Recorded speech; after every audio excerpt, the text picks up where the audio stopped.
J'ai la sensation que l'un des outils qui m'aide le plus à ouvrir ma créativité et à moi débloquer mes blocages, c'est l'écriture. J'écris depuis à peu près 3 ans, je tiens un journal depuis 3 ans. Enfin, du coup, j'ai plusieurs carnets. Et depuis l'année dernière, je me suis vraiment mise à écrire sur des sujets plus spécifiques, tout simplement pour débloquer certaines croyances que j'avais, pour comprendre un peu plus mes émotions et puis pour voir en fait ce que j'avais profondément envie de faire et de créer.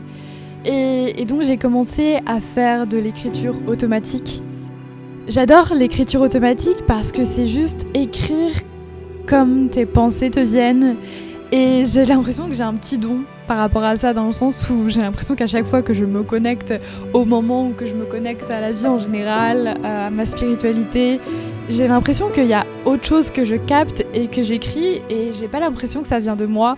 J'ai l'impression que ça vient de quelque chose qui est extérieur à moi, et c'est comme si j'avais un message à transmettre. Et donc souvent quand j'écris de manière automatique, j'ai l'impression que ouais, le message il ne vient pas de moi, il vient d'une autre source en fait. Enfin, il vient de la source peut-être.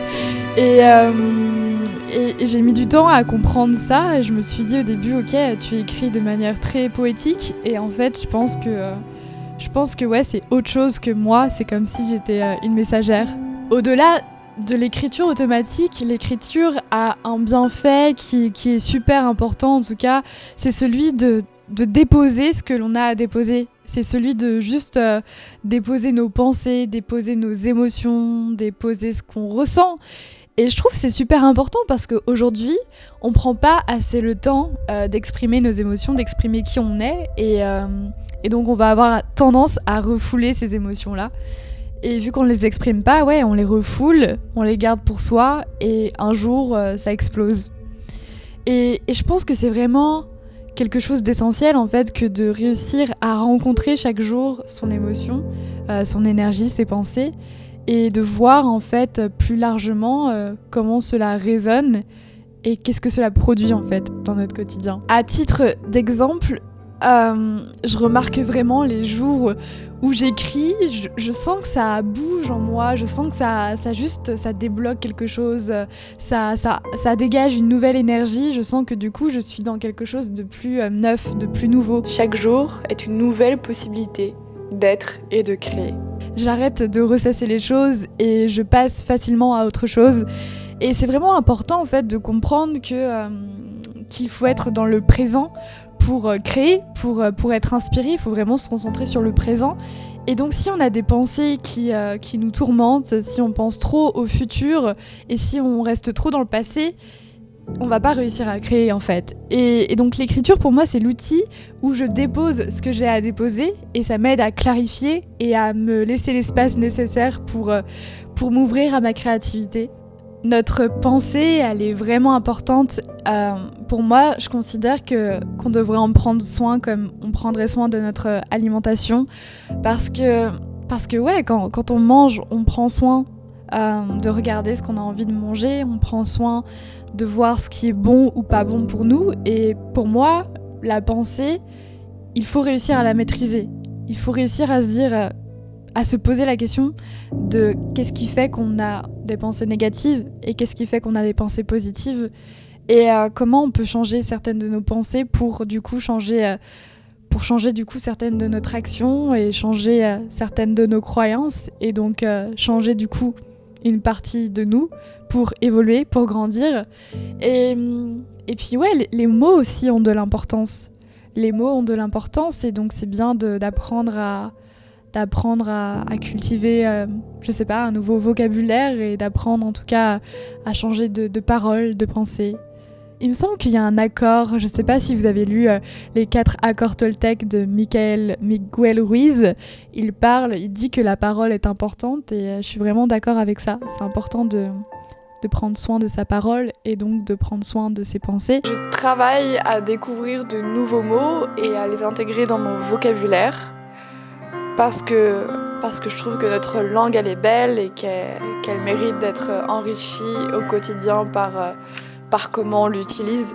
L'écriture et notamment le journaling, je le vois vraiment comme un moyen thérapeutique.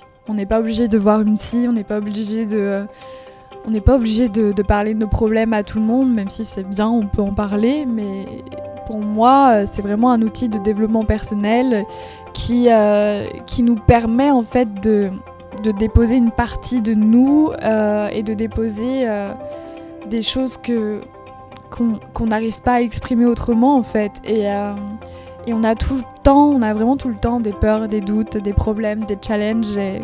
Et pour moi, vu qu'on change d'énergie tout le temps, vu qu'on n'est jamais dans le même mood, on n'est jamais dans les mêmes émotions, on n'est jamais de la même humeur, poser les mots dessus, essayer de comprendre qu'est-ce qui fait que tu te sens bloqué, directement ça te libère. Et c'est vraiment cette question de se sentir libéré.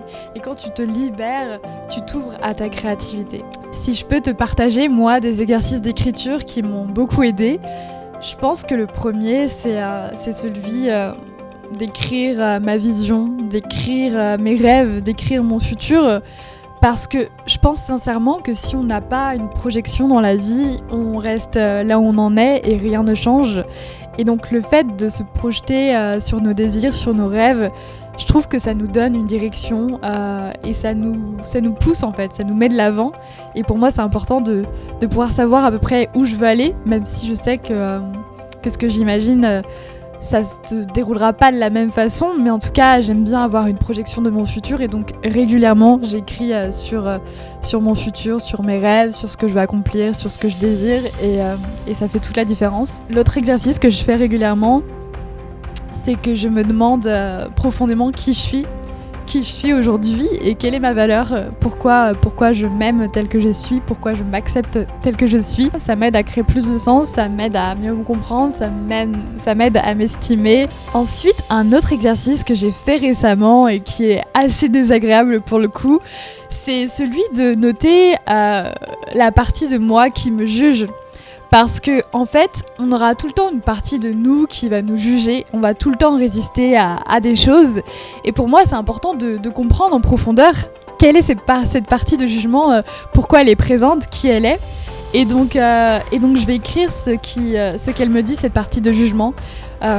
Et pour le coup, ça peut faire mal parce que par exemple, moi je sais que je suis super optimiste en fait et que j'aime bien voir que les choses du bon côté, j'aime bien être super positive, montrer que ma positivité et donc même envers moi en fait, souvent je vais être quand même assez bienveillante, je vais pas trop me faire du mal ou me torturer en me disant que je suis nulle ou que voilà, je suis pas assez bien.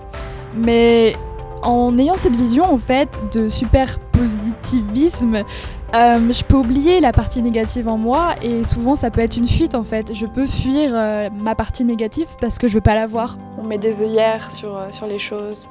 On veut pas les voir parce que les voir ça fait mal. On veut pas les voir parce qu'on sait que ce serait une vérité qui pourrait nous blesser. Et on préfère souvent rester dans ce qui nous est le plus confortable. Elle peut faire mal parce que du coup elle me révèle quelque chose que je n'avais pas forcément pris conscience ou quelque chose que je ne voulais pas voir. Et une fois que je l'ai vu, je sais sur quoi je peux travailler et je sais sur quoi je peux la débloquer et je sais sur quoi changer. Et donc c'est beaucoup plus simple. Voilà, c'est vraiment les 3 exercices que je vous recommande pour commencer. Ensuite, vous pouvez vous poser plein de questions, mais déjà prendre cette habitude d'écrire tous les matins ou d'écrire tous les jours, je pense que ça peut vraiment vous aider dans votre process créatif. N'hésitez pas à me dire ce que vous en pensez en commentaire et je vous dis à très vite pour le prochain épisode.